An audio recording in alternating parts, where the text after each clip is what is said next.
perspektif para filosof timur tentang apa yang disebut penderitaan. Kalau menurut para filosof timur secara umum, penderitaan itu sebenarnya terjadi karena manusia ilmunya kurang, pengetahuannya kurang dalam. Jadi penderitaan itu lahir karena salah memahami hidup. Makanya nanti di banyak tokoh-tokoh pemikir besar dari timur biasanya untuk mengatasi penderitaan pertama-tama harus dibereskan pengetahuannya, jalan berpikirnya. Jadi dalam tradisi timur punya ciri bahwa penderitaan manusia itu lahir dari ketidaktahuannya.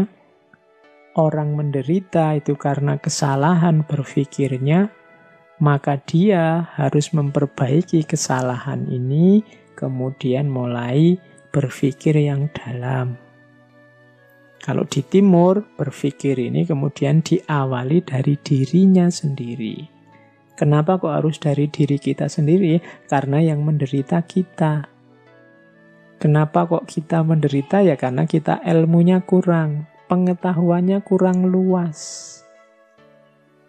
Seperti kemarin ya waktu kita belajar tentang sakit itu loh. Saat kita belajar tentang sakit kan, seolah-olah sakit itu hanya negatif saja. Tapi begitu kita buka beberapa simpul pengetahuan tentang hikmah-hikmah sakit, kemudian terasa bahwa, oh iya ya ternyata sakit juga bisa berdimensi anugerah. Berarti apa? Banyak mungkin penderitaan-penderitaan yang kita alami itu lahir karena kita tidak tahu rahasianya. Tidak tahu hikmahnya, kurang luas wawasan kita. Penglihatan kita terbatas hanya di situ, sehingga terlihat seperti penderitaan saja. Padahal mungkin kalau kita ngerti porsi dan proporsinya, juga peta luasnya, mungkin kita tidak jadi menderita. Maka para filosof timur itu banyak yang masuk lewat pintu ini, bahwa ndak, penderitaan itu lahir karena pengetahuan kita yang kurang. Pertama-tama pengetahuan tentang diri kita sendiri. Makanya para filosof timur, pemikir-pemikir timur itu lebih cenderung menyarankan pertama-tama membereskan diri sendiri. Pertama-tama membahas siapa aku, dari mana aku, apa sih peran dan posisiku dalam hidup ini, dari mana asalnya rasa menderita ini, apa tujuan hidupku, dan seterusnya. Kalau pertanyaan-pertanyaan penting ini terjawab, insya Allah nanti banyak hal-hal yang kita kategorikan sebagai penderitaan akan ketemu jawabannya. Nah, ini cara berpikir semacam ini cara berpikir khas para pemikir timur. Jadi tidak melihat ke masalah, tapi melihat ke manusianya yang bermasalah. Karena yang sekeliling kita anggap sebagai sumber penderitaan, itu sebenarnya kan hal-hal yang netral-netral saja. Dia jadi penderitaan ketika kita persepsi, ketika kita cerna, dan kita beri judul sebagai penderitaan. Maka kunci pertama yang harus dibereskan adalah manusianya. Maka ayo hati-hati benar, sekecil apapun kesalahan, sekecil apapun kekeliruan, kita akan memanen hasilnya. Demikian juga sekecil apapun kebaikan, kita juga akan mendapatkan balasannya. Perbuatan apapun akan ada buahnya. Kalau baik, buahnya pasti baik. Kalau buruk, buahnya pasti buruk.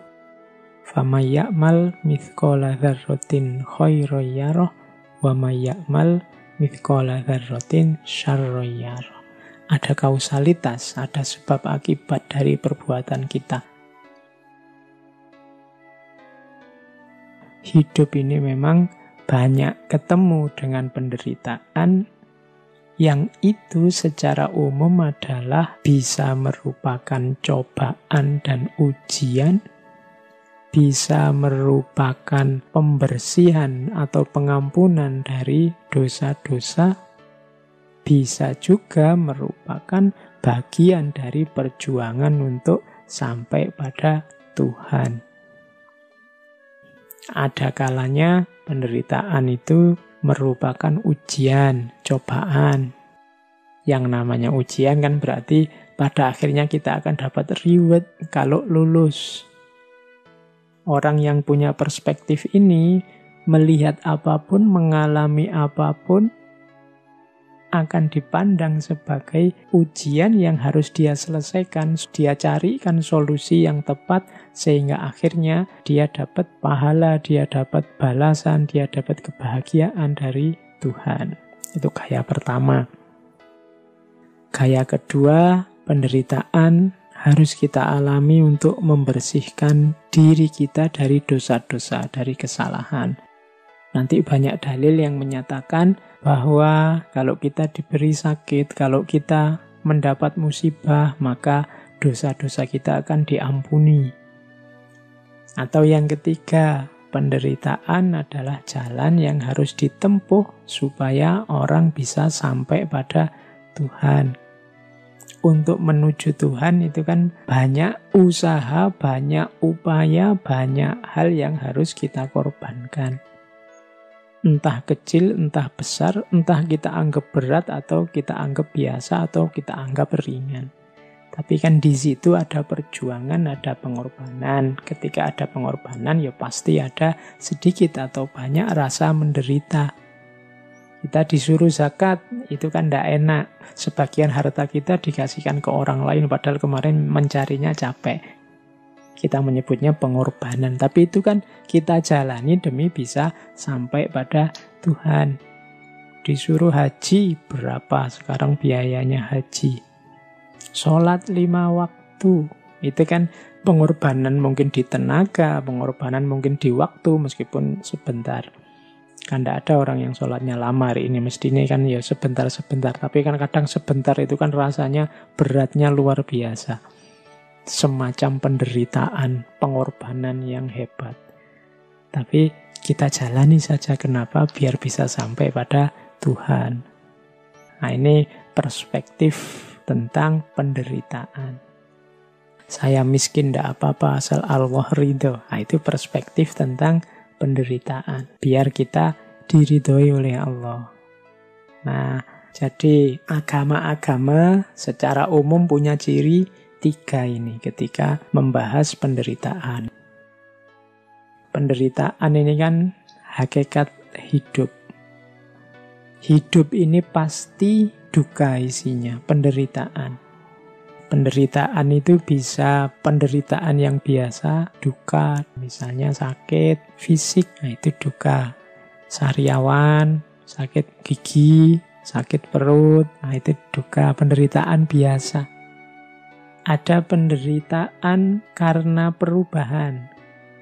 Misalnya menderita karena putus cinta, menderita karena terpaksa harus hidup dengan orang yang kita benci, menderita karena ditinggal orang yang kita sayangi, dan seterusnya. Ini kan terjadi perubahan.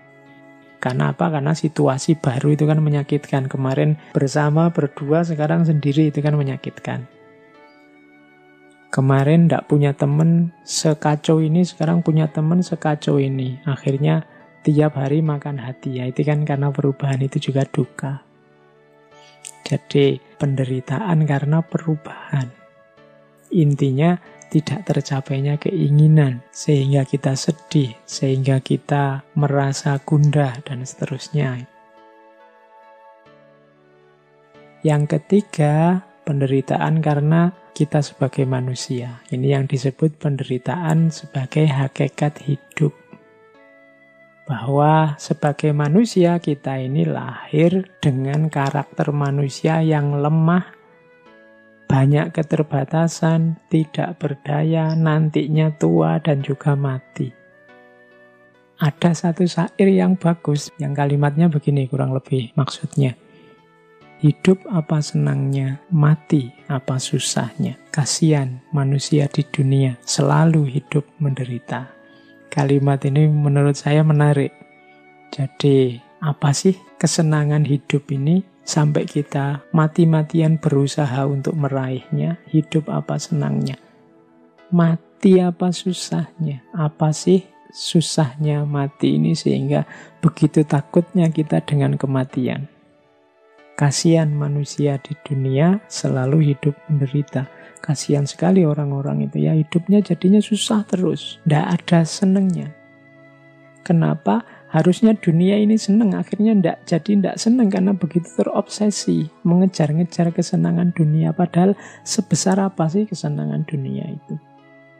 Kita juga begitu takut, begitu parno dengan kematian. Padahal apa iya sih kematian itu begitu negatifnya, begitu menyusahkannya. Ini saya dapatnya dari novel, tapi menarik untuk menggambarkan, sudahlah hidup jangan terlalu diambil serius. Hidup itu menyenangkan tapi juga tidak sebegitunya. Mati itu menyedihkan tapi juga tidak sebegitunya. Yang susah kalau orang terlalu memberati hidup, terlalu takut dengan kematian, akhirnya selalu hidup menderita. Sebabnya apa? Penderitaan itu ada dua. Nafsu dan kebodohan, kegelapan batin. Kebodohan berarti tadi ya, kurangnya pengetahuan. Kemudian kalau nafsu, keinginan yang tidak terkendali. Hasrat yang tidak terkendali. Jadi ternyata hidup kita ini menderita ketika hasrat kita tidak bisa kita kontrol dan pengetahuan kita terbatas. Berarti solusinya bisa menyatukan tadi antara timur dan barat. Kalau Schopenhauer tadi inginnya kita mengontrol nafsu, mengontrol hasrat. Dan banyak pikiran timur menganggap bahwa kuncinya di pengetahuan. Ternyata ya memang dua-duanya.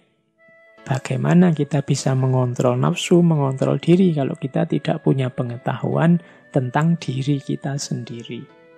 Berarti memang dua-duanya penting.